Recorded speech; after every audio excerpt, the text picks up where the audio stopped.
There were bright flashes of red in the sky. It's as if someone was waving around a flare light from space, faint but noticeable. We all made UFO jokes and laughed as we nailed our tents into the ground. I knew for sure that there were 5 of us. We have all been friends since early middle school, and we're celebrating our high school graduation with this getaway camping trip. The flashes of red must have stopped randomly as we made conversation while fixing up our tents.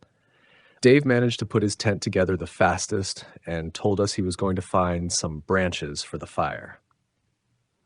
I remember how he had worked with me at the local gas station last year. We used to do the night shift together, and it had made working at a desolate gas station much more fun than it was supposed to be.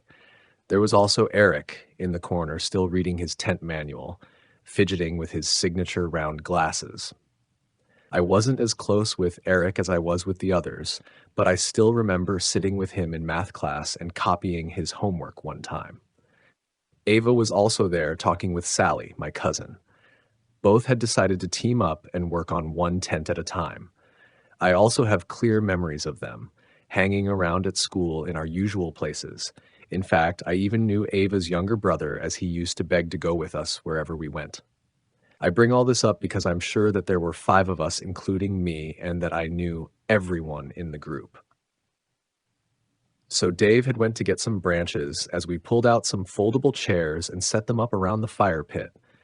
I remember feeling uneasy as the sun set and darkness began to consume the forest. The shadows of trees elongated around us as the minutes ticked by. Eric went to get a flashlight from his bag, while we wondered what was taking Dave so long. He appeared soon after, the harsh rustling sounds of the bushes signifying his return. We were all buried in our chairs at this point, covered by our jackets. The temperature had dropped quickly, and a slight breeze was beginning to pick up. "Geez, you guys weren't even bothered to pull out a chair for me," Dave said as he arranged all the branches in the pit. We had set up 5 chairs around the fire. I tried to rationalize the situation, but no matter how hard I focused, my head felt like it was underwater.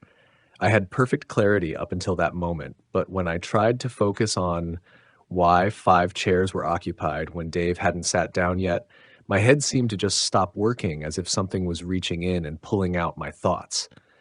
Instinctually, I felt even more uneasy now, and I had placed why. The whole forest had gone dead silent. I looked around at the faces of the others and could tell that they had felt the same. Eric was fidgeting with his fingers, trying to scan around the group and spot the extra person, but it was futile. I scanned every face, each etched in worry and frowning in frustration, except for, "It's all right. I'll get the chair myself," Dave said, breaking the silence and somewhat alleviating the tension. I got up and offered to help him. He looked into my eyes and nodded knowingly. We headed away from the fire pit towards the tents, but I kept my eyes glued on our group. "How many people are here?" I whispered to Dave as he looked around and realized that we had indeed only packed 5 chairs. In fact, every person had brought with them their own chair. They were heavy to carry, and we wouldn't bring any extra needlessly. "There's 5, right? I mean, there's 5 chairs," Dave replied. His voice wavered as he spoke. "No, I just think maybe one of us forgot our chair," I said. My mind was struggling to address the issue head-on and now sought to find rational excuses instead. I didn't quite feel in control of my thoughts. It felt like swimming in a dream, and if I tried to force myself to think about who the 6th person was, my head would begin to throb. "Yeah, that sounds about right, actually," Dave said, relaxing and heading back to the group. When we walked back to the fire pit and circle of chairs, 2 chairs were empty. One for me and one for Dave. Everything was adding up now, even though we all agreed it wasn't before. Sally suggested we were all probably tired after the long hike to get here and probably just needed some sleep. She could have been right. We were all sleep deprived from waking up very early today to make it on time. Ava brought out the drinks. The whole 6-pack was emptied. We all moved closer to the crackling fire for warmth as we took sips from our cans and reminisced on memories of last year. Ova was in the middle of telling us about that one time she was home alone with weird things happening in her house when I got these sudden chills despite the pleasant warmth of the fire. What felt cozy and safe moments ago felt wrong now, all because I realized that there was a crucial detail I missed. "Who started the fire?" I asked, completely interrupting Ava in the middle of her story and breaking everyone else's immersion. Everyone looked momentarily annoyed until they realized they had no answer. Once again, I scanned the faces staring back at me, all barely illuminated by the light from the fire, all familiar and pale from fear. "Wasn't it you, Dave?" Eric asked. Dave shook his head. "I think the person standing behind Jenny did it," Sally said, looking over at me. I whipped my head around so quickly it hurt. My heart was pounding in my ears. There was nothing behind me except for the encompassing darkness of the woods. Staring at those tall, dark trees behind me made me feel exposed. I felt like a lost bird in a vast field. "Wait, I don't know," Sally said. Her eyes had gone wide and she was shaking visibly. She continued to look around frantically as Ava moved over to her, placing her hands on her shoulders and trying to calm her down. "I think we should leave this place," Ava stuttered. "Yeah, something just doesn't feel right, but I can't put my finger on it," Dave said. "But it's so dark out in the forest now, we'd probably get lost if we leave now."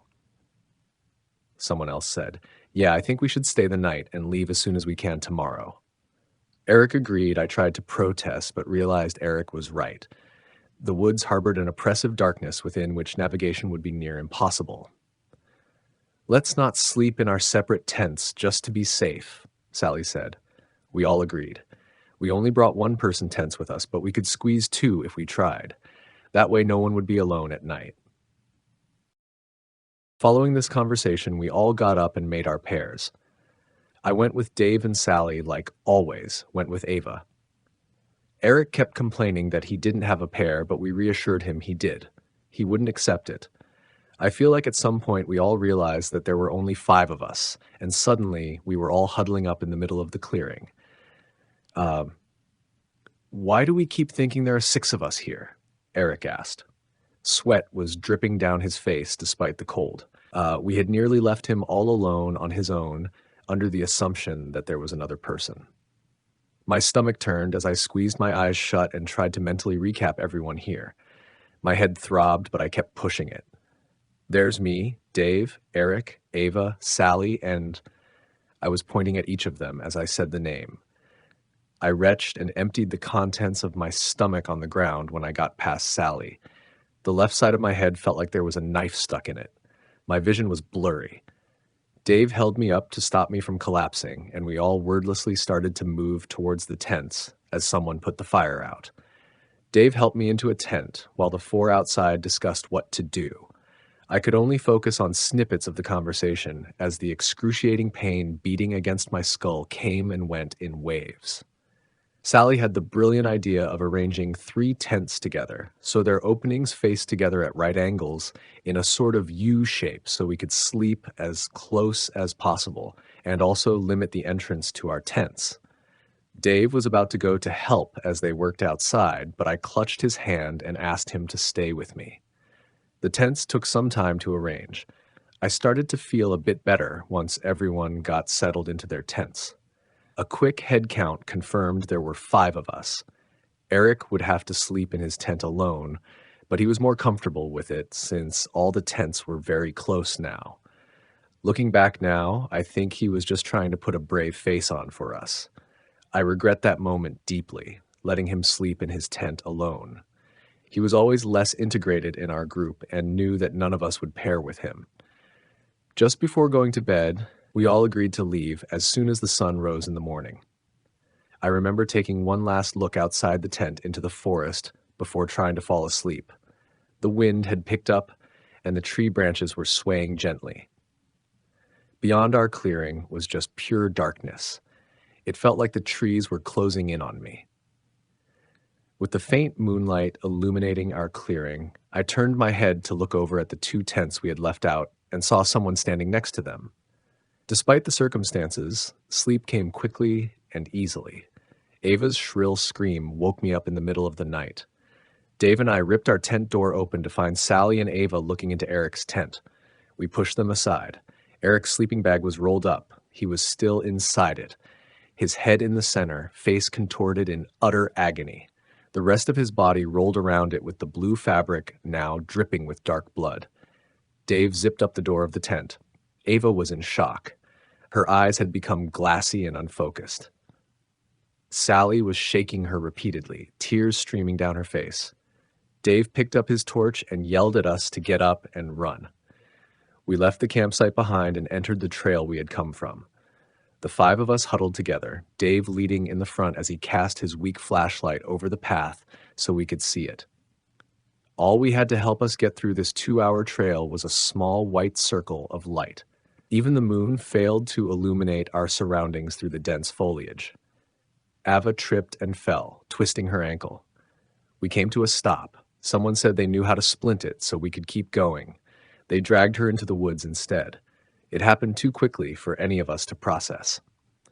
Sally was about to run after Ava when Dave held her back. She struggled and managed to free herself, running into the trees to follow the echoes of Ava's screams.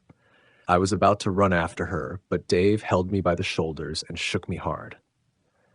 "We need to get out of here, Jenny. Please," he said. I hesitated, but jolted into motion again when Sally's voice was cut off abruptly. She had been calling out Ava's name as she ran after her. Dave and I continued to run down the trail, trying to get to our car so we could get out of here. There was nothing we could do. At some point, there were 3 of us running on the trail, Dave and I shoulder to shoulder while someone followed us closely behind. "Dave, who's behind us?" I gasped. My heart was threatening to burst through my ribcage and my legs burned. He turned to look at me. Confusion transformed into fear on his face and then into rage. "You keep running," he told me as he produced a pocket knife from his pants.